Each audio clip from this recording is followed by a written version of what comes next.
மா மா என்ன காய் தொலைச்சிட்டு இருக்கிற? நீங்க வாங்கிட்டு வந்தது என்ன ரொம்ப சத்துங்கறீங்க தின்னு. அது என்ன காய் காய்கறி? அது வந்து ஒரு விதமான பீன்ஸ் போட்டாங்க. பீன்ஸ் வகையானது. ஆமா. என்ன காய் தெரிஞ்சா கமெண்ட்ல சொல்லுங்க. அது உள்ளேயே போடு, நல்லா இருக்குது. சாப்பிட்டு ஃப்ரெண்ட்ஸ், இது 1 கிலோ 130 ரூபாயும் 120 ரூபாயும் சொல்லி வாங்கினோம். ஊட்டியில் இருக்கிறவங்களுக்கு தெரிஞ்சா இது என்ன காயின்னு கமெண்ட் பண்ணுங்க. ரேட் பரவாயில்லையான்னு சொல்லுங்க. அதுவே வந்து தொளிச்சு வச்சிருக்கிறாங்க அவங்க. அந்த பருப்பு வாங்கினா அதை விட ரேட் அதிகமாக சொன்னாங்க. அதனால் நாங்கள் வந்து காயாக வாங்கிட்டு வந்தோம். அதுவே வரும் எவ்வளோ வந்துருச்சு. பரவாயில்ல காய்கறி. இதுக்கு சேர்ந்து வெயிட் வந்துருக்கு காய்கறி. வெயிட் இருக்குது. ஆனால் அது தொளிச்சு வச்சுருக்கிறதெல்லாம் காஞ்சதெல்லாம் போட்டு தொளிச்சு வச்சுருப்பாங்க. இது பரவாயில்ல, நம்ம காஞ்சதை தனியாக எடுத்து வச்சிட்டோம்.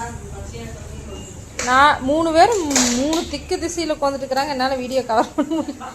இப்போ வந்து என்ன சமையல்னு பார்த்தீங்கன்னா, இதை வந்து போட்டு அரிசியும் பருப்பு எங்களுக்கு அந்த வர.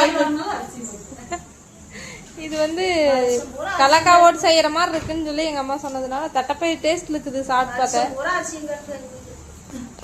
வாங்க சாப்பிடலாம். நாளைக்கு வந்து என்ன பண்ண போகிறோன்னா, மீதி வந்து காரக்குழம்பு அப்படி செய்ய போகிறோம். எப்படி வேணால் செய்யலாம்.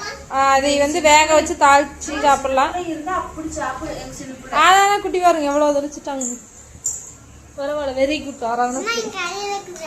சரிம்மா. ஓகேங்க ஃப்ரெண்ட்ஸ், உங்களுக்கு தெரிஞ்ச கமெண்ட்ல சொல்லுங்க. அடுத்த வீடியோவில் பார்க்கலாம். எல்லாரும் வேலை செய்யறாங்க, நான் வந்து வீடியோ எடுக்கிறேன். By bye bye.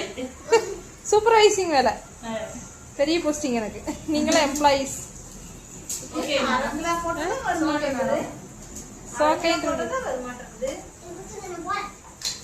ஏமா